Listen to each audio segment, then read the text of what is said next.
Hello, sir, and anybody else that would like to view this video. This is our presentation and analysis on the Battle of Gettysburg by myself, Cadet Jones, and Specialist Smith. So our agenda for this battle analysis is we're going to start out with a historical context, and then we're going to move into strategic and operational overview, area of operations, principal antagonist, mission and disposition of opposing forces, opening moves of the battle, major phases and key events, and then the outcome. So starting off with a little bit of a historical context, the Battle of Gettysburg took place July 1 to July 3, 1863 in Gettysburg, Pennsylvania. The principal adversaries were Union forces commanded by General George G. Meade and Confederate forces commanded by General Robert E. Lee. The timeline from July 1 to July 3 is the battle beginning on July 1 and the Union setting up its defenses. July 2, fighting continued all through the day and led to many losses, and then July 3, Confederates defeated. Continuing with the historical context, some of the events that preceded the Battle of Gettysburg, ranging from 1820 to 1863, was Congress passing the Missouri Compromise prohibiting slavery in a lot of the western territories, Congress passing the Kansas-Nebraska Act, which repeals the Missouri Compromise. The Supreme Court rules that the Congress cannot prohibit slavery in the territories, and so on. For strategic and operational overview, the Battle of Gettysburg, again, was fought in the Civil War in Gettysburg, Pennsylvania in 1863. The war aims of principal adversaries. The Union Army, their war aim was to protect the northern boundary at Gettysburg and defeat General Lee's army in the campaign to preserve the Union, and for the Confederate Army was to confirm their Union succession through a decisive invasion of the North. So when we talk about confirming their Union succession through a decisive invasion of the North, so what we talk about is the goal of the Confederacy was to invade and defeat the North so that they could confirm themselves as their own country.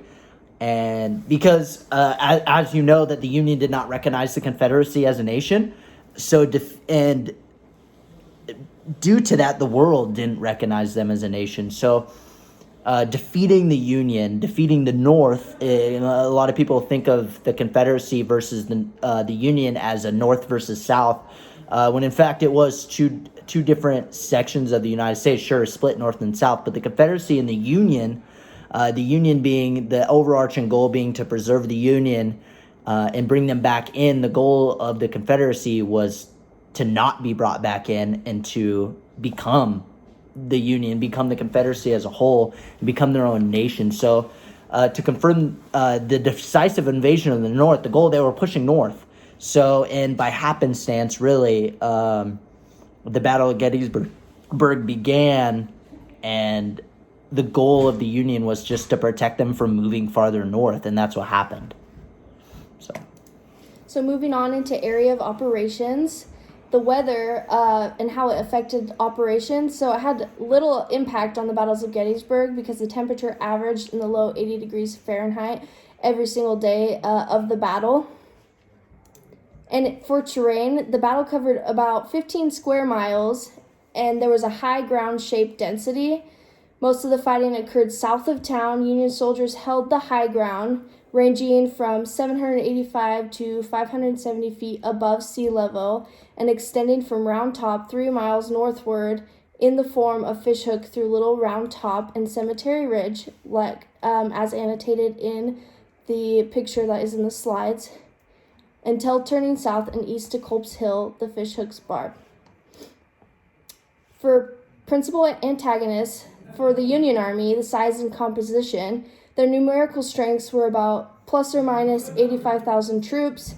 Some of their key weapon systems were revolvers, swords, and bayonets. For the Confederate Army, their numerical strengths were plus or minus 75,000 troops, and some of their key weapon systems were the same as the Union Army. For technology, Some of the new technologies that were coming out in the time were repeating rifles, the telegraph, which was huge for communication, and the railroad. And for advantages, although both armies used repeating rifles, the Union Army had the advantage in the form of the telegraph and the railroad. Principal antagonists continued. Some of the logistical systems that were used for the battles of Gettysburg was the railroad. It was super huge to move supply and resupply forces. And some of the other ways that they used transportation was on foot, horse, and mule in between battles. The Union Army had the huge benefit of using the railroad compared to the Confederates.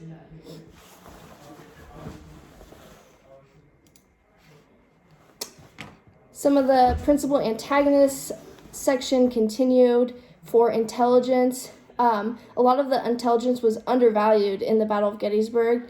They used spies, Union used artillery deception, and the Confederate Army experienced failed reconnaissance. For doctrine and training, how it was used, so the Confederate Army was very infantry heavy, and the Union had a superior cavalry. The Confederate Army was very well trained despite what is commonly taught. However, their leadership lacked experience, which caused a lot of mistakes and shortfalls for the Confederate Army.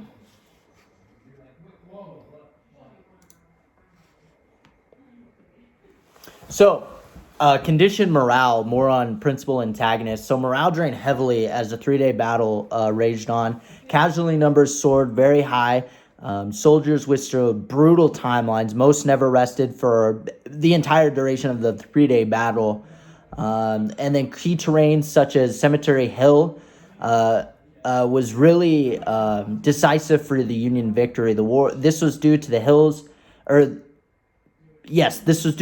that provided strong defensive positions to withstand the Confederate attack. So having the high ground, having strong defensive positions, controlling key and decisive terrain were important for the Union victory.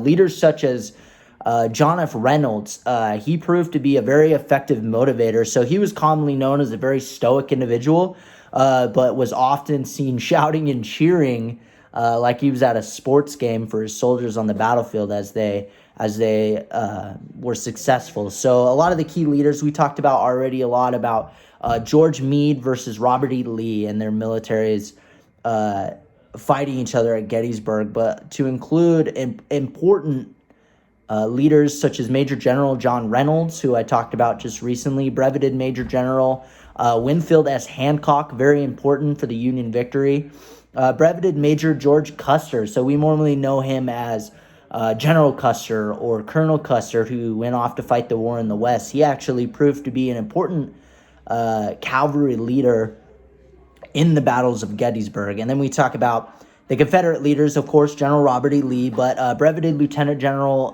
James Longstreet and Brevetted Lieutenant General Richard Ewell, both of them, when Stonewall Jackson died, who was the original, basically the right-hand man of General Lee, when Stonewall died, these two became key leaders in this under Robert E. Lee because of that. So their experience as key leaders, as generals, really in the Civil War was very limited, and which was very important for the success of the Union was lack of leadership experience during this specific battle.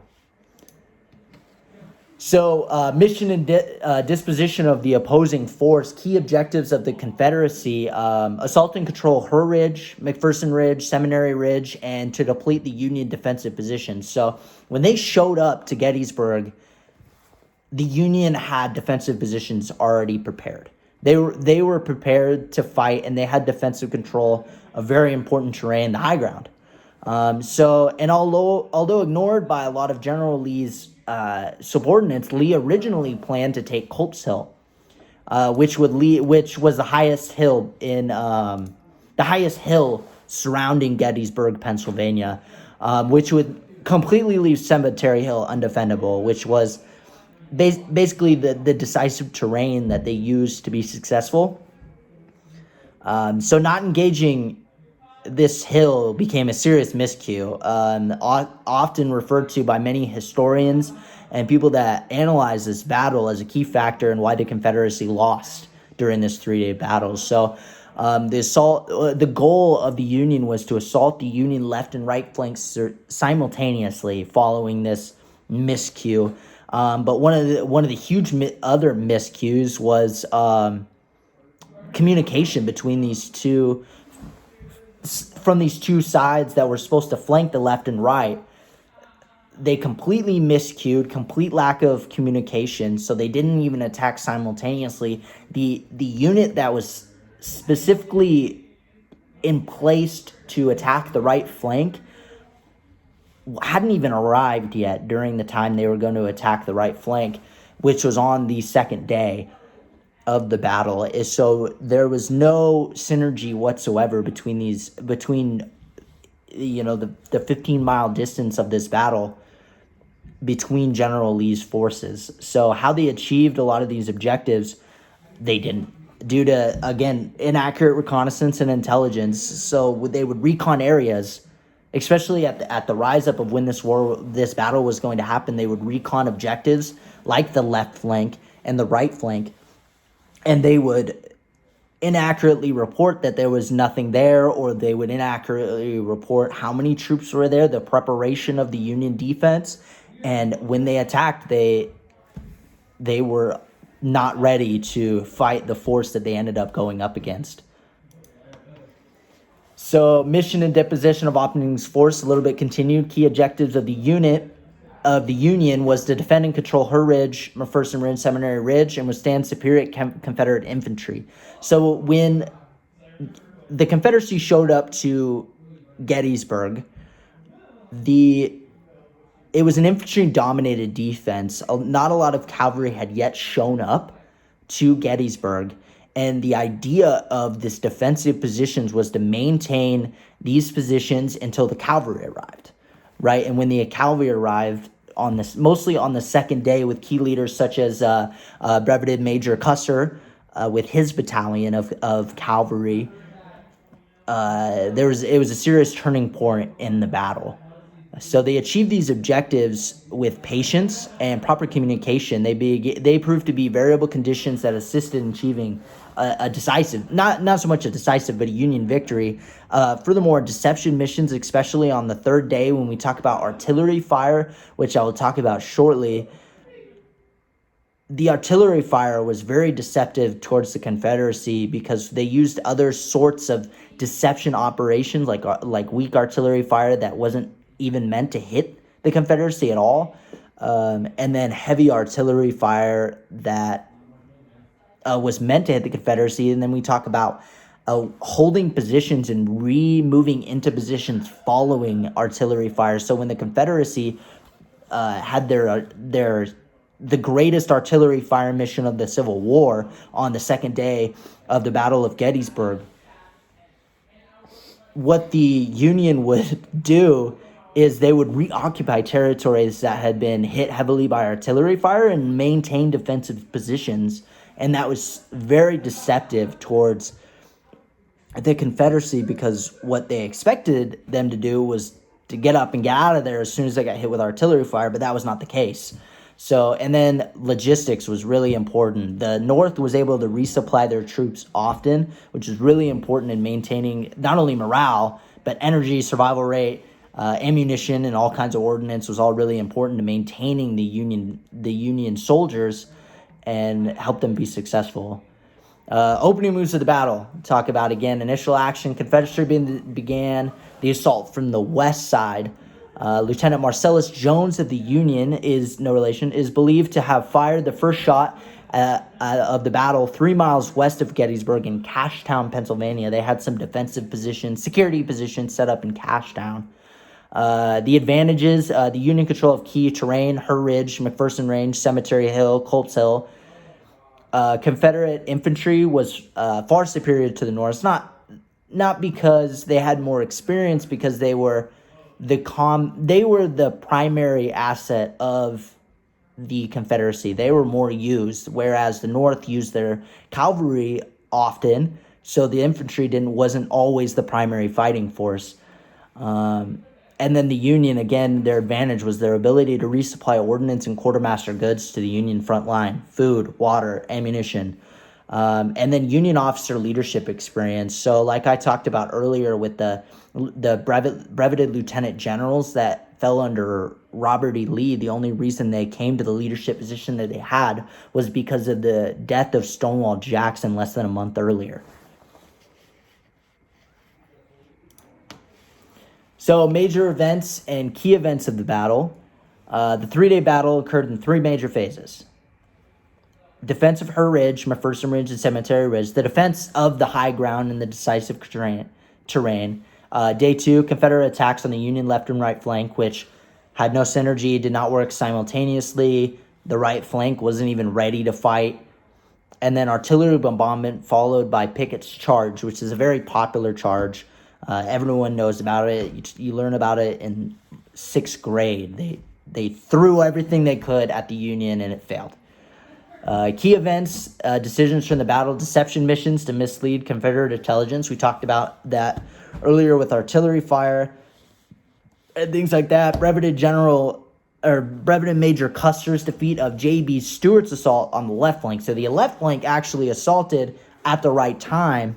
They assaulted with infantry, and one of the successes that we can say is a morally good success of Custer's military career was his leadership as a battalion commander of this cavalry force. Although they had the highest casualty rate of the entire battle, their defeat of the assaults of Stuart's assault on the left flank was decisive for Union victory.